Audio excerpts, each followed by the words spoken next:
ጤና ይስጥልን እጅጉን የተወደዳችሁ የተከበራችሁ ቤተሰቦቻችን እንደምን አላችሁልን? በማክሰኞ ማለዳ የስፖርት የመረጃ ሰዓታችን ዳግም ተገናኘን። ፉአድ ባህሩ የዛሬውን ፕሮግራም እየመራው ወደ እናንተ ላቀርብ እነሆ ዳግም ተገናኝተናል።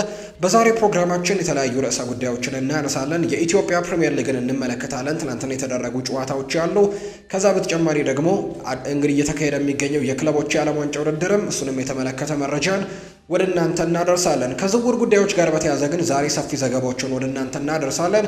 አርሰናሎች አሁንም የሮድሪጎ ጉዳይ እንዳልቆረጠላቸውና ሮድሪጎን ለማስፈረም ሙከራዎችን እንደሚያደርጉ እየተገለጸ ይገኛል። አርሰናል ብቻ ሳይሆን ማንቸስተር ሲቲም እዚህ ተጫዋች ላይ ፍላጎቶችን አሳይተዋል። ከነዚህ ሁለት ክለቦች ጋር በተያያዘና ከሮድሪጎ ጋር በተያያዘ መረጃዎችን ወደ እናንተ እናደርሳለን።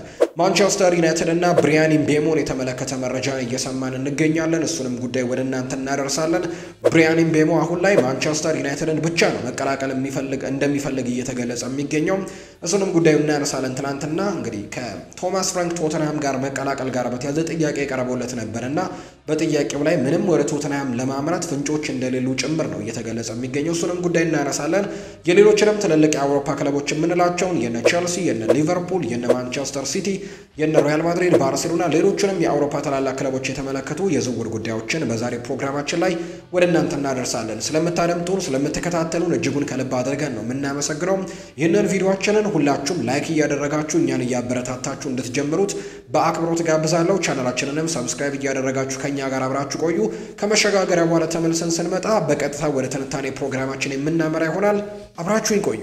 ከሀገር ውስጥ ጉዳዮቻችን ነው የዛሬ ፕሮግራማችንን የምንጀምረው። የኢትዮጵያ ፕሪሚየር ሊግ 35ኛ ሳምንት ጨዋታዎች ቀጥለው እየተደረጉ ይገኛሉ። ትላንትናም እንግዲህ የተደረጉ የኢትዮጵያ ፕሪሚየር ሊግ ጨዋታዎች አሉ። ከነዚህ መካከል ሐዋሳ ከተማ ትላንትና በአሸናፊነቱ የቀጠለበትን ውጤት ነው እንዲሁ ማስመዝገብ የቻለው። በኢትዮጵያ ፕሪሚየር ሊግ 35ኛ ሳምንት መርሃ ግብር ሐዋሳ ከተማ ትላንትና ከባህር ዳር ከተማ ጋር ነበር ጨዋታውን ያደረገው። ሐዋሳ ከተማ ይህንን ጨዋታ 3-0 በሆነ ውጤት ማሸነፍ የቻለበትን ነገር ነው እንግዲህ ወይም 3-0 በሆነ ውጤት ነው ጨዋታውን ትላንትና ማሸነፍ የቻለበትን አጋጣሚ ነው የተመለከት ነው። የሐዋሳ ከተማን የማሸነፊያ ግቦች አሊ ሱሌይማን ትላንትና 2 ጎሎችን አስቆጥሯል። እንዲሁ ደግሞ ማይክል ኦቱሉ ደግሞ ቀሪውን 1 ጎል ከመረብ ጋር ማሳረፍ የቻለ ተጫዋች እንደሆነ ነው እየተገለጸ የሚገኘው።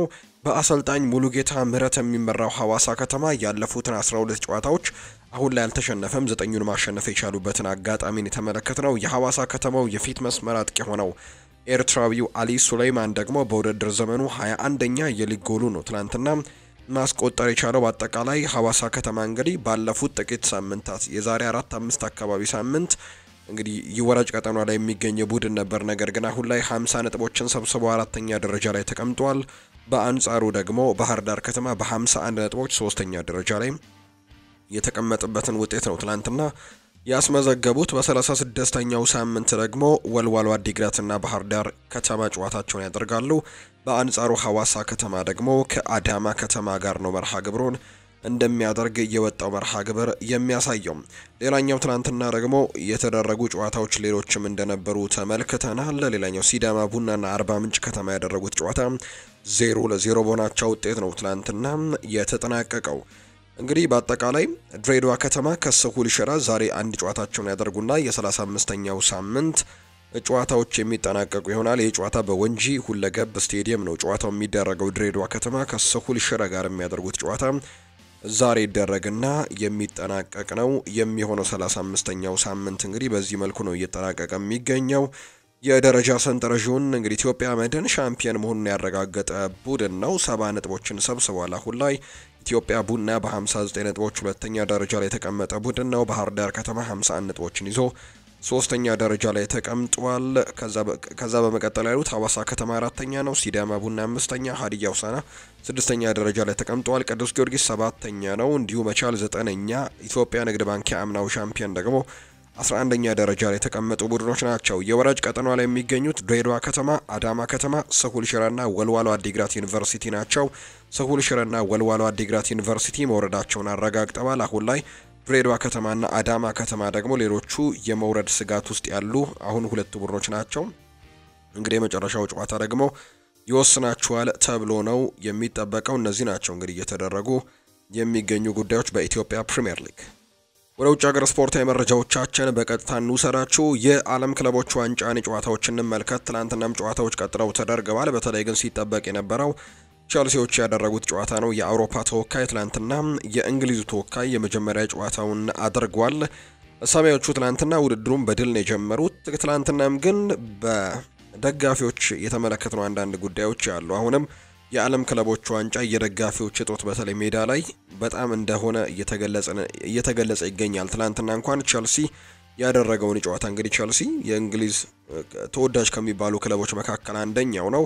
በአሜሪካም ብዙ ደጋፊዎች ይኖራቸዋል ተብሎ ከሚጠበቁ ቡድኖች መካከል አንደኛው ነው። ነገር ግን ትናንትና ከአሜሪካው ክለብ ከሎስ አንጀለስ ጋር ያደረገው ጨዋታ ላይ ግን በጣም ጥቂት የሚባሉ ደጋፊዎችን ነው ሜዳ ላይ የተመለከትነውና የምዕራብ ለንደኑ ክለብ ቸልሲ ግን ትናንትና ከሎስ አንጀለስ ጋር ያደረገውን የዓለም ክለቦች ዋንጫ የምድብ የመጀመሪያ ጨዋታውን 2-0 በሆነ ውጤት ማሸነፍ የቻለበትን አጋጣሚን የተመለከትነው ፔድሮ ኔቶና ኤንዞ ፈርናንዴስ ናቸው ትናንትና ግቦቹን ያስቆጠሩት። በመጀመሪያው 45 የጨዋታ ክፍለ ጊዜ እንግዲህ ፔድሮ ኔቶ ጥሩ እንቅስቃሴዎችን ማሳየት የቻለበት በአጠቃላይ በጨዋታው ላይ በጣም ጥሩ የሚባል እንቅስቃሴዎችን አሳይቷል። የጨዋታው ኮከብ የተባለው ይኸው ፖርቱጋላዊ ተጫዋች ነው። በተለይ ደግሞ አጨራረሱም ድንቅ እንደነበር ትናንትና ተመልክተናል። እንግዲህ የአጥቂ መስመር ላይ ትናንትና በቋሚነት መጀመሪያ ላይ የተሰለፈ የነበረው እንግዲህ ኒኮላስ ጃክሰን ነበር። ጥሩ እንቅስቃሴዎችን ማሳየት ችሏል በመጀመሪያው 45 የጨዋታ ክፍለ ጊዜ ላይ። እንዲሁ ሊያም ዴላፕም ተቀይሮ ከገባ በኋላም ዴላፕም በጣም ጥሩ እንቅስቃሴዎችን ሲያሳይ በትናንትናው ዕለት ተመልክተናል። ሁለቱም አጥቂዎች ግን አሲስቶችን ማድረግ ችለዋል። ኒኮላስ ጃክሰን ለፔድሮ ኔቶ፣ በአንጻሩ ደግሞ እንዲሁ ሊያም ዴላፕ ለኤንዞ ፈርናንዴስ ትናንትና ጎሎችን እንዲያስቆጥሩ አመቻችተው ያቀበሉት እነዚህ ሁለት ተጫዋቾች ናቸው። ለቸልሲ የመጀመሪያ ጨዋታውን ያደረገው ሊያም ዴላፕ ኤንዞ ፈርናንዴዝ ላስቆጠረው ሁለተኛ ጎል ነው እንግዲህ አመቻችቶ ማቀበል የቻለው። በቀጣይ እንግዲህ ቸልሲ ከፍላሚንጎ ጋር ነው አርብ ዕለት ጨዋታውን የሚያደርገው። በአንጻሩ ደግሞ ሎስ አንጀለስ ከኤስፔራንስ ደ ቱኒስ ጋር የሚጫወት ይሆናል በሁለተኛው የምድብ ጨዋታ። ከጨዋታ በኋላ እንግዲህ ሀሳብ አስተያየቶች ተሰምተዋል። ሊያም ዴላፕ ከጨዋታ በኋላ ሲናገር እዚህ በመሆኔ በጣም ደስ ብሎኛል ሲልም ጭምር ነው ሊያም ዴላፕ የተናገረው። በጣም ደስተኛ ነኝ፣ ወደዚህ ክለብ በመምጣቴ ልቤ በሐሴት ተሞልቷል። ለመጀመሪያ ጊዜ ቡድኔን መርዳት በመቻሌም በጣም ጥሩ ስሜት ነው የተሰማኝ። እዚህ ስደርስ ሁሉም በደስታ ተቀብለውኛል። እነዚህ ተጫዋቾች ጋርም ብዙ ጊዜ እንግዲህ ማሳለፍ እፈልጋለሁ። ግቦችን በማስቆጠር ቡድኔን መርዳት እፈልጋለሁ። በቡድኔ ውስጥ ደግሞ ብዙ ተወዳዳሪ ተጫዋቾች አሉ። ይህ ደግሞ ለኔ ጤናማ ፉክክር ይፈጥርልኛል ሲል ነው ሊያም ዴላፕ ሐሳቡን እየሰጠ የሚገኘውና ትላንትና አሲስት ማድረግ የቻለበትን አጋጣሚ ተመልክተናል። አሰልጣኝ ኤንዞ ማሬስካም በሊያም ዴላፕ ላይ ሐሳባቸውን ሰጥተዋል። በጣም በአፈጻጸሙ ደስተኛ ነኝ። ስለ ሊያም ጥሩ ነገር ነው መናገር የምችለው። መጫወት የምንፈልግበት መንገድን ጠንቅቀው ያውቃል። ስለዚህ ሂደትም በጣም ፈጣን ነው። ለሁለቱም እንግዲህ ጥሩ ነው ብለዋል። ለዴላፕም ለዳሪዮ ኢሶጉም ጥሩ ነገሮችን ተመልክቻለሁ ብለዋል። ማገገም አለብን። በ3 ቀናት ውስጥ ከፍላሚንጎ ጋር ደግሞ ጨዋታ አለብን። በእርግጠኝነት ጨዋታውን በተሻለ መንገድም ለመዘጋጀትና ለማሸነፍም እንሞክራለን ሲልም ጭምር ነው አሰልጣኝ ኤንዞ ማሬስካም የተናገረው። በጣም ጥሩ ውጤት አስመዝግበናል። በዚህ ውድድር ዘመን ደረጃ ላይ እነዚህን ነገሮች ማስተዳደር የተለመደ ነው። በአጠቃላይ ግን አፈጻጸሙ ጥሩ ነበር። እናም ደግሞ ጨዋታውን አሸንፈን ወጥተናል ሲል ኤንዞ ማሬስካ ሐሳቡን ሰጥቷል። የቸልሲው አሰልጣኝ ከትላንትናው ድል በኋላ በጨዋታው ላይ ፔድሮ ኔቶ የጨዋታው ኮከብ እንደነበር ቀደም ብዬ ገልጬላችኋለሁ። ከሎስ አንጀለስ ፉትቦል ክለብ ጋር በተደረገው ጨዋታ ሙሉ 90 ደቂቃ ነው መጫወት የቻለው። አንድ ጎል አስቆጥሯል። 80 ጊዜ ደግሞ ኳስ መንካት የቻለበትን አጋጣሚ ተመልክተናል። ኳስ የማቀበል ስኬቱ 92% ነበር። 4 ቁልፍ ኳሶችን ማቀበል የቻለበትን አጋጣሚ እንዲሁ ተመልክተናል። 7 ኳሶችን አሻምቷል። 3ቱ ደግሞ በትክክል ኢላማቸውን ያገኙ ወይም የቡድን አጋሮችን ያገኙ ነበሩ። አንድ ኳስ ደግሞ ኢላማውን የጠበቀ ምት አድርጓል። 7 ኳሶችን አታሎ አልፏል ወይም ድሪብል አድርጓል። አምስቱ ደግሞ የተሳኩ ነበሩ። 2ቱ ስኬታማ አልነበሩም፣ ነገር ግን 5ቱ ስኬታማ ነበሩ። 10 ኳሶችን መልሶ ነጥቋል። እንዲህ ከዛ በተጨማሪ ደግሞ አንድ ኳስ አውጥቷል፣ አንድ ኳስ ደግሞ አቋርጧል። በአጠቃላይ የትናንትናው ጨዋታ የጨዋታው ኮከብ የተባለው ፔድሮ ኔቶ ነው፣ ፖርቱጋላዊው ተጫዋች። ቸልሲም የመጀመሪያ ጨዋታውን እንግዲህ አሸንፎ ነው መጀመር የቻለው። በዓለም ክለቦች ዋንጫ ውድድር ላይ ጨዋታዎች እንግዲህ እየተደረጉ ይገኛሉ። እኛ ሌሊት ላይ ራሱ ጨዋታዎች እየተደረጉ የነበረበትን አጋጣሚ ተመልክተናል። ከዛ በተጨማሪ ቦካ ጁኒየርስ የአርጀንቲናው ክለብና ቤኔፊካም እንዲሁ ትናንትና ጨዋታቸውን አድርገው ትልቅ ፉክክር የተመለከትንበት ጨዋታ ነው። ይሄ ጨዋታ 2-2 በሆነ ውጤት ነው ጨዋታው እንዴት ተጠናቀቀው? ቦታፎግና ሲያትል ሳውንደርስም ጨዋታቸውን አድርገው ቦታፎግ 2-1 በሆነ ውጤት ያሸነፈበት መርሃ ግብርም እንዲሁ ተመዝግቧል። ፓልሜራስና ፖርቶም ጨዋታቸውን 0-0 በሆነ ውጤት ነው እንዲሁ ጨዋታቸውን ያደረጉት። ዛሬ ደግሞ ፍሉሚኔንሴ ከቦሩሲያ ዶርትመንድ ጋር ጨዋታቸውን እንዲሁ ያደርጋሉ። ሌሎችም ጨዋታዎች እንዲሁ አሉ። ነገር ግን ዶርትሙንድ ከፍሉሚኔንሴ ጋር ምሽት 1 ሰዓት ላይ ጨዋታቸውን ያደርጋሉ። ሪቨር ፕሌት ከኡራዋ ሬድስ ጋር ምሽት 4 ሰዓት ላይ እንዲሁ የሚደረግ ጨዋታ እንደሆነ ተመልክተናል። እንዲሁ ሌሊት 7 ሰዓት ላይ ደግሞ ማሜሎዲ ሰንዳውንስ እና ኡልሳን ጨዋታቸውን እንደሚያደርጉ ጭምር እየወጣላቸው መርሃ ግብር ደግሞ እያሳየ ይገኛል። እነዚህ ናቸው እንግዲህ የሚደረጉት ጨዋታዎች። ነገ ደግሞ እነ ማድሪድ እነ ሲቲ የሚያደርጓቸው ጨዋታዎች ደግሞ ነገ የሚደረጉ መርሃ ግብሮች ናቸው። ሊቨርፑልን የተመለከቱ መረጃዎችን ደግሞ እናንሳ።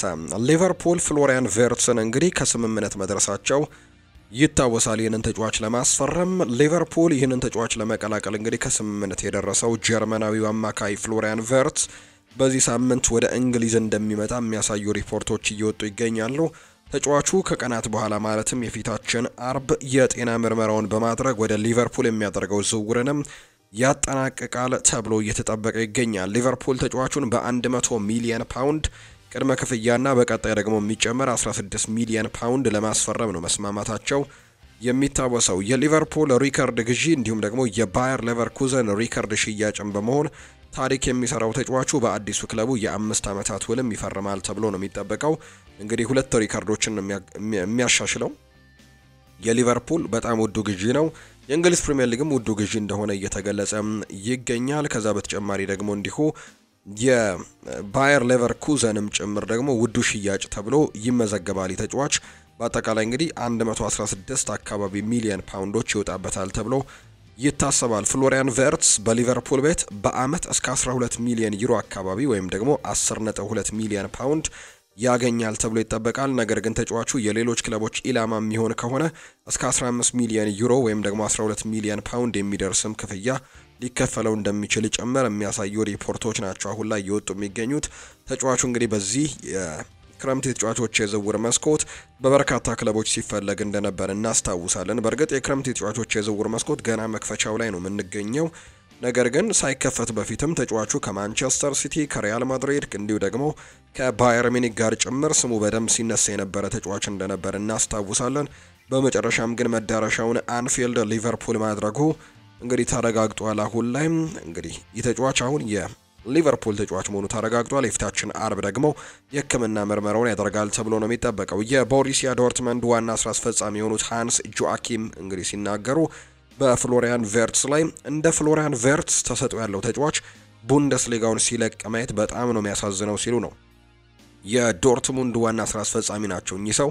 እንግዲህ ተቀናቃኛቸው ናቸው ባየር ሌቨርኩሰን እና ቦሩሲያ ዶርትመንድ ተፎካካሪ ናቸው ደረጃ ሰንጠረዡ ላይ።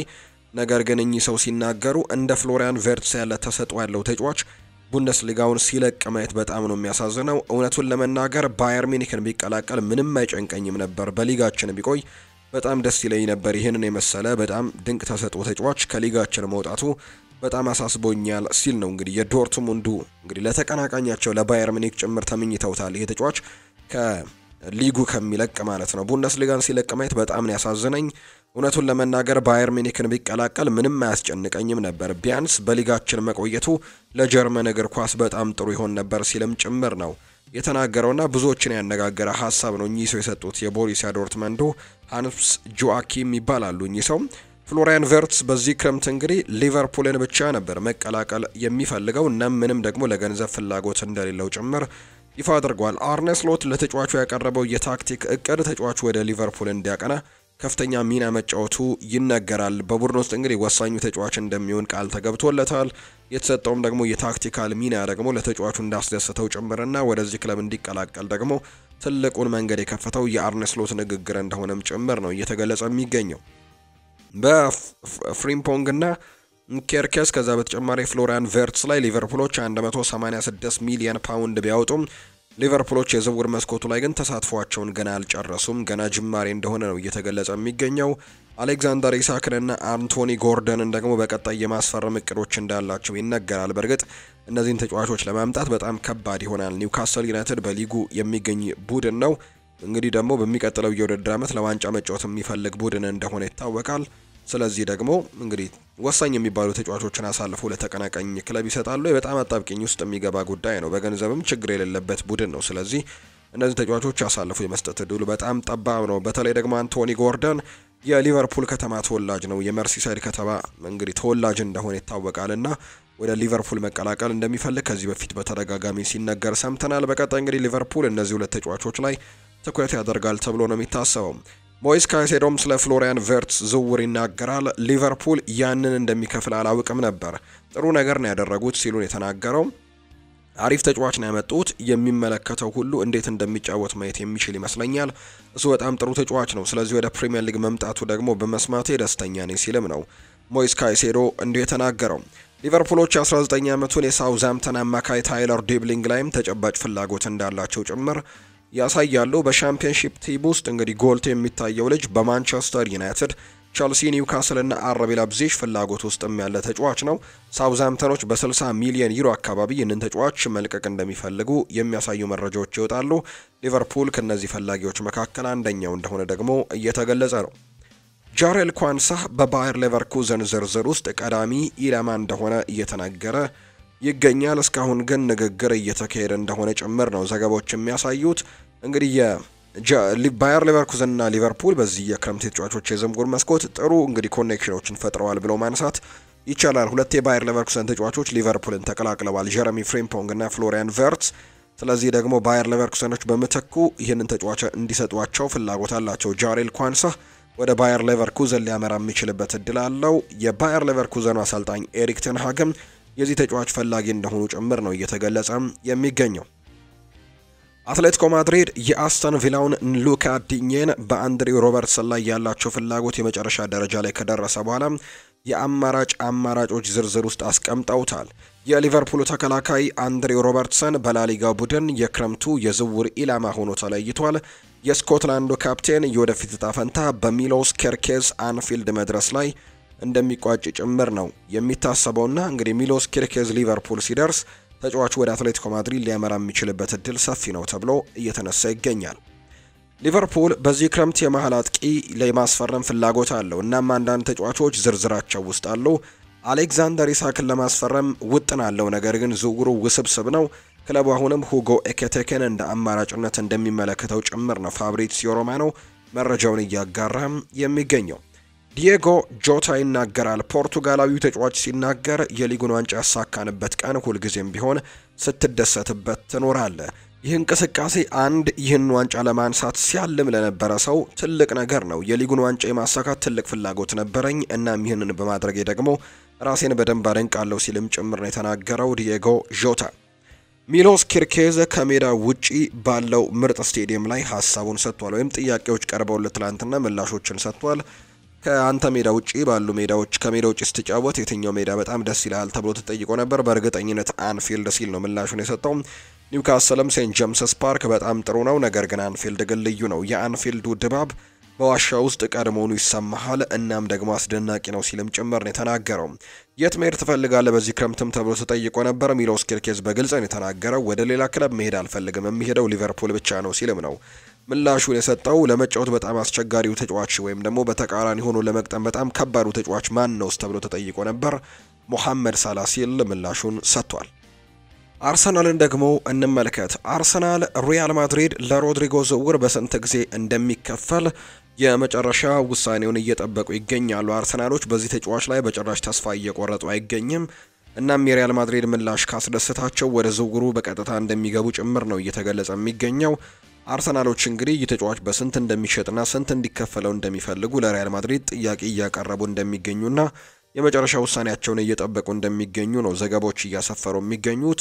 አርሰናሎች አሁንም ይህንን ተጫዋች ለማስፈረም በትልቁ እንቅስቃሴዎችን እያደረጉ ይገኛሉ። በተለይ ኒኮ ዊሊያምስ ባርሴሎናን መቀላቀል ምርጫውን ካደረገ በኋላ እንግዲህ እዚህ ተጫዋች ላይ በትልቁ እንቅስቃሴዎችን እያደረጉ እንደሚገኙ ነው እየተገለጸ የሚገኘው። ሌላኛው ከአርሰናል በውሰት ፖርቶ የሚገኘው ፋቢዮ ቪዬራ ይናገራል። አሁን ላይ እንግዲህ በዓለም ክለቦች ዋንጫ ከፖርቶ ጋር እየተሳተፈ ይገኛል። የፖርቱጋላዊ ተጫዋች ወደ አርሰናል ስለመመለስ ነው ጥያቄ የቀረበለት። አሁን ላይ ስለዚህ ነገር ማውራት ተገቢ ነው ብዬ አላስብም፣ ምክንያቱም 100% ትኩረቴ ውድድሩ ላይ አድርጌያለሁ። ስለ ወደፊቱ የሚፈጠረውን ነገር አብረን እናያለን ሲል ነው ምላሹን እየሰጠም የሚገኘውና ይህ ተጫዋች አሁን ላይ ፖርቶ ስኳር ውስጥ ተካቶ እንግዲህ የዓለም ክለቦች ዋንጫ ውድድር ላይ እየተካፈለ ይገኛል። ለዛ ቡድንም እንግዲህ ጨዋታዎችን እያደረገ እንደሚገኝ ነው ዘገባዎች የሚጠቁሙት። በዚህ የክረምት የተጫዋቾች የዝውውር መስኮት ወደ አርሰናል ይመለሳሉ። በርካቶች እየጠበቁት የሚገኝ ጉዳይ እንደሆነ ነው እየተገለጸ የሚገኘው። ተጫዋቹ ግን እንግዲህ በዚህ ሰዓት ይህንን ነገር ማውራቱ ተገቢ ነው ብዬ አላምንም ሲልም ጭምር ነው ሀሳቦቹን እየሰጠ እንደሚገኝ ዘገባዎቹ እያሰፈሩ የሚገኙት። ሌላኛው ከአርሰናል ጋር የምናነሳው ጉዳይ አርሰናሎች አየመሪክ ላፖርትን ለማስፈረም ንግግር ካደረጉት ክለቦች መካከል አንደኛው እንደሆነ እየተገለጸ ይገኛል። እንግዲህ አሁንም ድረስ እንግዲህ ይህንን ተጫዋች ለማስፈረም ፍላጎት እንዳላቸው ይገለጻል። አልናስር ለተጫዋቹ 27 ሚሊዮን ፓውንድ እንደሚፈልግ ነው ዲያሪዮ አስ እየዘገበ የሚገኘው። ይህ ተጫዋች ወደ አውሮፓ ውድድሮች ይመለሳል ተብሎ ይጠበቃል። አየመሪክ ላፖርትን ለማስፈረም ደግሞ አርሰናሎችም እንቅስቃሴ አድርገዋል የሚል ዘገባን ይኸው የመረጃ ምንጭ እየገለጸ ይገኛል። አርሰናል በእርግጥ በመሃል ተከላካይ ቦታ ላይ ጥሩ የሚባል ጥምረት አላቸው። የዊሊያም ሳሊባና የጋብሪኤል ማጋሌሽ ጥምረት እንዳለ ይታወቃል። ነገር ግን ተጫዋቾቹን ለማሳረፍ እንዲሁ ደግሞ ጉዳትም ሲገጥማቸው የሚተካቸው ተጫዋች ይፈልጋሉና አየመሪክ ላፖርትን ከተመለከቱት ተጫዋቾች መካከል አንደኛው እንደሆነ ነው የተገለጸው። ማንቸስተር ዩናይትድን ደግሞ እንመልከት። ማንቸስተር ዩናይትድ ውስጥ አሁንም የብሪያን ኢምቤሞን ጉዳይ አሁንም እያስቀጠሉ ይገኛሉ። ንግግሮች አሁንም እንደቀጠሉ ነው የሚነገረው። ካሜሮናዊው የፊት መስመር ተጫዋች ብሪያን ኢምቤሞ ወደ ማንቸስተር ዩናይትድ ለማምጣት የሚደረጉ ንግግሮች አሁንም መቀጠላቸው ይሰማል። ከተጫዋቹ ጋር ሙሉ በሙሉ በሚባል ደረጃ ስምምነት ላይ የተደረሰ ቢሆንም ከተጫዋቹ ክለብ ብሬንትፈርድ ጋር ግን እስካሁን የተደረሰ ምንም አይነት ስምምነት እንደሌለ ነው መረጃዎች የሚያሳዩት። ፋብሪዚዮ ሮማኖ ነው ይህንን መረጃ እያጋራ የሚገኘው። ተጫዋቹ ግን አሁንም ወደ ማንቸስተር ዩናይትድ ማምራት እንደሚፈልግ የሚያሳዩ ዘገባዎች እየወጡ ይገኛሉ። እንግዲህ ተጫዋቹ አሁንም ዩናይትድን ብቻ ነው እየጠበቀ የሚገኘው። ሌሎች ክለቦች እዚህ ተጫዋች ላይ ፍላጎት ቢያሳዩም ነገር ግን እሱ ማንቸስተር ዩናይትድ ይህንን ዝውውር እስኪያጠናቀቅ ይጠብቃል። ብሬንትፈርድ እና ማንቸስተር ዩናይትድ ግን አሁንም ስምምነት ላይ መድረስ ያልቻሉበት አጋጣሚ ነው እየተመለከትን እንደምንገኝ ፋብሪዚዮ ሮማኖ ያረጋገጠው። ዩናይትዶች በዚህ የክረምት ተጫዋቾች የዝውውር መስኮት የአጥቂ መስመሩን ማጠናከር ቅድሚያ የሚሰጠው ጉዳይ መሆኑ አይዘነጋም። ስለሆነም ላለፉት ጊዜያት በዋነኝነት ደግሞ ሁለቱ ቪክተሮችን ማለትም ቪክተር ኦስሜን እና ቪክተር ዮከርሽን ጨምሮ በርካታ የአጥቂ አማራጮችን እንግዲህ ሲመለከቱ እንደነበር የምናስታውሰው ነው። ከተለያዩ የአጥቂ አማራጮች ጋር ዩናይትድ ስሙ ሲነሳ እንደነበር እናስታውሳለን።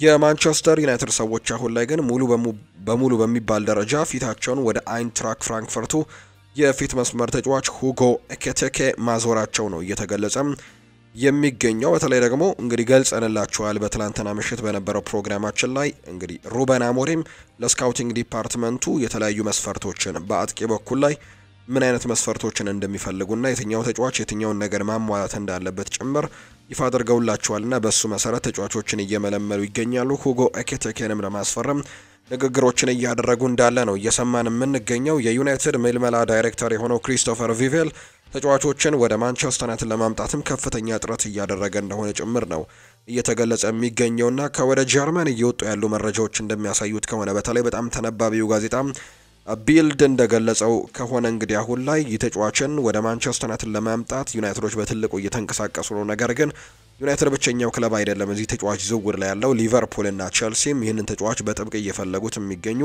ሌሎች ሁለት ክለቦች ናቸው። ነገር ግን ዩናይትድ አሁን ላይ ቅድሚያው ደረጃውን ይዟል። እነዛ ሁለት ክለቦች ቀድመው እንግዲህ ይህንን ዝውውር ለመፈጸም ቀድመው ፉክክር ቢጀምሩም ዩናይትድ ግን አሁን ላይ መሪነቱን ይዟል ይህንን ተጫዋች ለማስፈረም የሚል አይነት ሀሳብን ነው ቢልድ ሀሳቡን እየሰጠ የሚገኘውና ማንቸስተር ዩናይትድ እዚህ ተጫዋች ላይ በትልቁ ንግግሮችን እያደረገ እንዳለ ነው እየሰማን የምንገኘው። የማንቸስተር ሲቲን ጉዳዮች እናንሳ።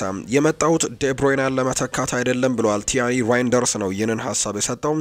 አዲሱ የማንቸስተር ሲቲ ፈራሚ የሆነው ቲያኒ ራይንደርስ ክለቡን እንግዲህ የተቀላቀለው ኬቨን ደብሮይናን ለመተካት እንዳልሆነ ነው የተናገረው። ራሱን የኬቨን ደብሮይና መተካ አድርጎ እንደማይመለከት የሚያነሳው ተጫዋቹ በቀጣይ ቡድኑን በድጋሚ ዋንጫ እንዲያሸንፍ መርዳት እፈልጋለሁ ሲልም ጭምር ነው የተናገረው። ኔዘርላንዳዊው አማካይ ቲያኒ ራይንደርስ በቅርቡ በ55 ሚሊዮን ዩሮ ከኤሲ ሚላን ማንቸስተር ሲቲን መቀላቀሉ ይታወሳል። የሴሪኤው ምርጡ አማካይ ተጫዋችም ተብሎ ዘንድሮ መሸለሙ ይታወሳልና እኔ የመጣሁት ግን ዴብሮይናን ለመተካት አይደለም። እንግዲህ የመጣሁት ዴብሮይናን እንድተካ ከሆነ እንደዛ እንዳትጠብቁ እኔ ቲያኒ ራይንደርስ ነኝ ሲልም ጭምር ነው ሀሳቡን የሰጠው ኔዘርላንዳዊው ተጫዋች። እዚህ የመጣሁት ዴብሮይናን ለመተካት አይደለም፣ ነገር ግን የእሱን በርካታ ቪዲዮዎችንና እንዴት እንደሚጫወት ግን በደንብ ተመልክቻለሁ ሲል ነው ቲያኒ ራይንደርስ ለማንቸስተር ሲቲ ደጋፊዎች ሀሳቡን ያጋራው። ሌላኛው አዲሱ ፈራሚ ሪያን ቸርኪም እንዲሁ ደጋፊዎች እንዲጠብቁት ጭምር ሀሳቡን ሰጥቷል። በተለይ ደግሞ ከማንቸስተር ዩናይትድ ጋር እስኪጫወት ድረስ እንደጓጓ ጭምር ነው ሀሳቡን እየሰጠ የሚገኘው። ማንቸስተር ዩናይትድን ለማሸነፍ እንዲሁ ዝግጁ ነኝ፣ ምክንያቱም በዩሮፓ ሊግ በኦሎምፒክ ሊዮን እያለሁኝ ማንቸስተር ዩናይትድ ሲያሸንፈን በጣም ተበሳጭቼ ነበር። አሁን ላይ ከማንቸስተር ሲቲ ጋር ይህንን ቡድን ለማሸነፍ ደግሞ እንግዲህ በጣም ጓጉቻለሁ ሲልም ጭምር ነው ሪያን ቸርኪ ሀሳቡን እየሰጠ የሚገኘው። እነዚህ ሁለቱ እንግዲህ ተጫዋቾች እንግዲህ አዳዲስ ፈራሚዎች እንደሆኑ ይታወቃል። ማንቸስተር ሲቲ በዓለም ክለቦች ዋንጫ ላይ እንግዲህ አሁን ላይ እየተሳተፈ ነው የሚገኘው። የመጀመሪያ ጨዋታውንም ነገ እንደሚያደርግ ይታወቃል። ቸልሲን የተመለከቱ መረጃዎችን ደግሞ እናንሳ። ቸልሲ ተጫዋች ለማስፈረም ጠይቀዋል። የምዕራብ ለንደኑ ክለብ ቸልሲ የኦሎምፒክ ሊዮኑን የክንፍ መስመር ተጫዋች ማሊክ ፎፋናን ለማስፈረም ነው የቃል ጥያቄ ማቅረባቸው የተገለጸው። ሰማያዎቹ የ20 ዓመቱን ተጫዋች ማስፈረም እንደሚፈልጉ ሲገለጽ፣ በተጨማሪም ሌሎች አማራጮችን መያዛቸው እየተነገረ ነው። ከዓመት በፊት ከቤልጂየሙ ክለብ ጄንት ሊዮንን የተቀላቀለው ተጫዋቹ በሊዮን እስከ 2028 የሚያቆይም ውል እንዳለው ነው እየተገለጸ የሚገኘው። ቤልጂየማዊው ተጫዋች ማሊክ ፎፋና ባለፈው ዓመትም ለሊዮን ባደረጋቸው 41 ጨዋታዎች 11 ጎሎችን ሲያስቆጠረ 6 ደግሞ አመቻችቶ ማቀበል የቻለበትን አጋጣሚ ነው የተመለከትነው። ቸልሲ የጄደን ሳንቾን መልቀቅ ተከትሎ በቀኝ የሚጫወት የፊት መስመር ተጫዋችም ለማስፈረም ወደ ዝውውር ገበያው ደግሞ መውጣታቸው ሲዘገብ እንደነበር ነው መረጃዎች አሁን ላይ እያሳዩም የሚገኙትና አሁን ላይ እንግዲህ እዚህ ቦታ ላይ ተጫዋቾችን እየፈለጉ እንደሚገኙ ይታወቃል። ማሊክ ፎፋና ደግሞ በሊዮን በጣም አስደናቂ ተጫዋች እንደሆነ ተመልክተናል። በርከት ያሉ ትልልቅ ክለቦችም ይህንን ተጫዋች ለማስፈረም ፍላጎቶች እንዳላቸው የሚያሳዩ መረጃዎች ነው እየወጣ የሚገኘው። ቤልጂያማዊ ተጫዋች በጣም ድንቅ እግር ኳስን እንደሚጫወትም ተመልክተናልና አሁን ላይ እንግዲህ ቸልሲዎች ይህንን ተጫዋች ለማስፈረም ሙከራዎችን ያደርጋሉ። ሌላኛው እንግዲህ በቸልሲ ራዳር ውስጥ ያለው ጄሚ ባይኖ ጌቲየንስ ነው። ቸልሲ ከዚህ ተጫዋች ጋር በግል እንግዲህ ተነጋግረው ስምምነት ላይ እንደደረሰ ይገለጻል። ተጫዋቹን ለማስፈረምም ከዶርትሙንድ ጋር ፊት ለፊት ለመነጋገር ቀጠሮ ይዘዋል። ክለቡ አሁንም በጄሚ ባይኖ ጌቲየንስን ለማስፈረም መጀመሪያ ቅድሚያ ይሰጣል ተብሎ ይታሰባል። ከዚህ በተጨማሪም ቸልሲዎች ስለ ማሊክ ፎፋናም ለማወቅ ከኦሎምፒክ ሊዮን ጋር ቀጥታ ንግግሮችም ወይም ግንኙነቶችንም ጭምር ፈጥረዋል የሚል መረጃ ነው ፋብሪዚዮ ሮማኖ እያወጣም የሚገኘው። ሪያል ማድሪድን እንመልከት። ማድሪድ የተጫዋቹን ውል ሊያራዝም ነው። ሪያል ማድሪድ የሞሮኮዊውን የፊት መስመር ተጫዋች ብራሂም ዲያዝን ኮንትራት ነው ለማራዘም መቃረባቸው እየተገለጸ የሚገኘው። ብራሂም ዲያዝ ለሪያል ማድሪድ የተጨማሪ 5 ዓመታት ኮንትራት ለመፈረም ከስምምነት መቃረባቸው ነው እየተገለጸ የሚገኘው።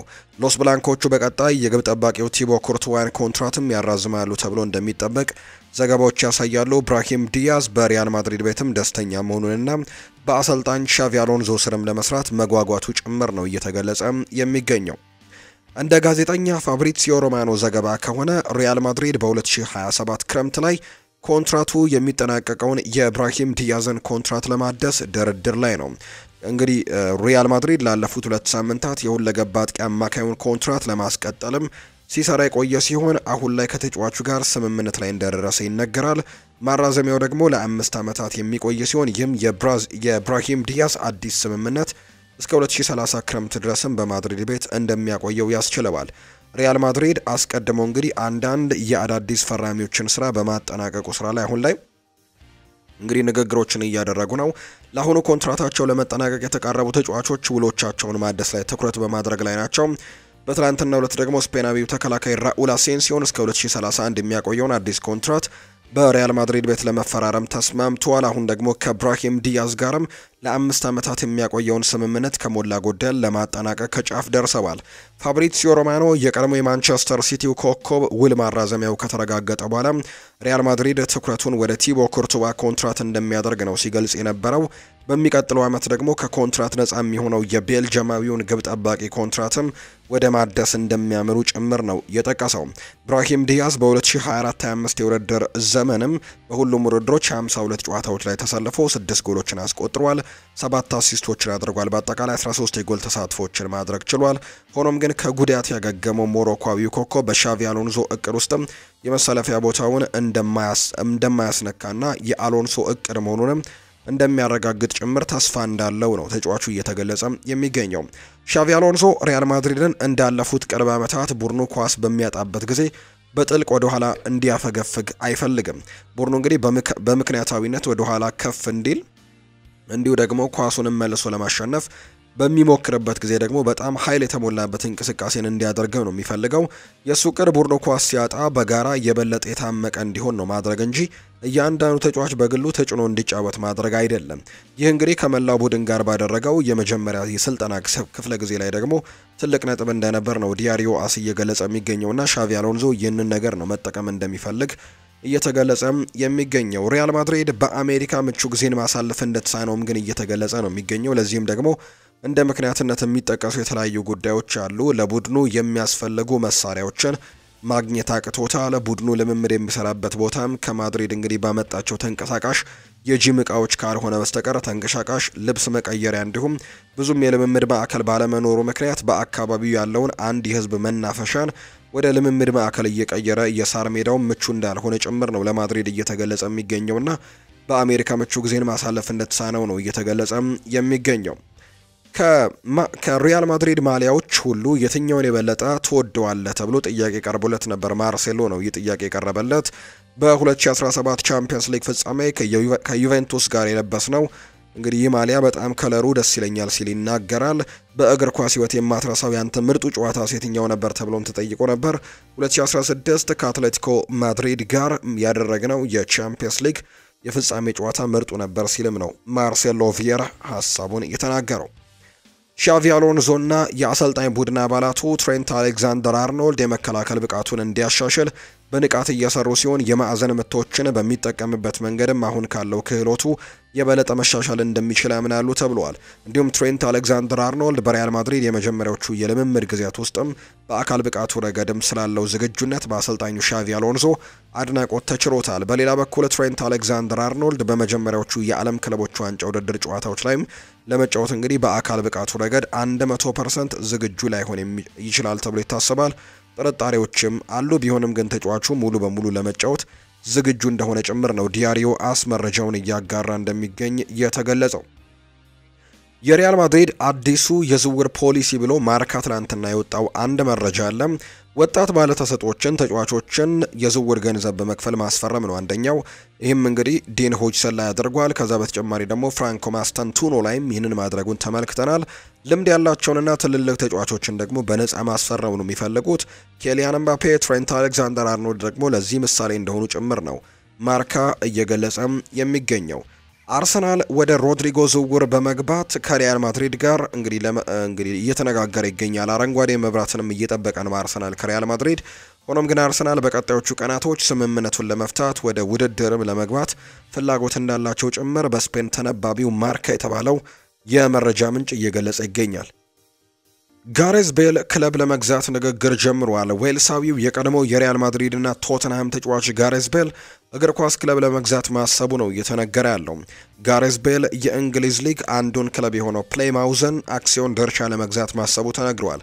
ጋሬዝ ቤል አሁን ላይ ክለቡን ለመግዛት መቀመጫውን አሜሪካ ካደረገ ተቋም ጋር በጋራ በመሆን ጥያቄ ሊያቀርቡ መሆኑ ነው የተዘገበው። የጋሬዝ ቤል የቀድሞ የቡድን አጋሩ ሉካ ሞድሪች በቅርቡ በተመሳሳይ እንግዲህ ከአሜሪካ ተቋም ጋር በጋራ ስዋንዚ ሲቲን መግዛታቸው አይዘነጋም። በዚህ ዓመት ከሻምፒዮንሺፑ ወደ ሊግ 1 የወረደው ፕሌይማውስ በቅርቡ ደግሞ አሰልጣኝ ቶም ክሌቨርሌን መሾሙ አይዘነጋም። ሴቪያ አዲስ አሰልጣኝ በኃላፊነት ሾሟል። ያለ አሰልጣኝ የሚገኘው የስፔን ላሊጋው ክለብ ሴቪያ አሰልጣኝ ማቲያስ አልሜይዳን ነው በኃላፊነት የሾሙት። በሴቪያ ተጫውቶ ያሳለፈው የ51 ዓመቱ አሰልጣኝ ማቲያስ አልሜይዳ በ3 ዓመታት ውልም ክለቡን ተረክበዋል። ባለፈው ዓመት ከመውረድ ለጥቂት የተረፈው ሴቪያ ከ2022-23 የውድድር ዓመት ወዲህ 8ኛ አሰልጣኙን ነው በኃላፊነት የሾመው። በዩሮፓ ሊግ የበላይነቱና በቻምፒየንስ ሊግ ተሳትፎ የሚታወቀው ሴቪያ ባለፉት 2 ዓመታት ግን ከአውሮፓ መድረኮችም ርቆ ይገኛል።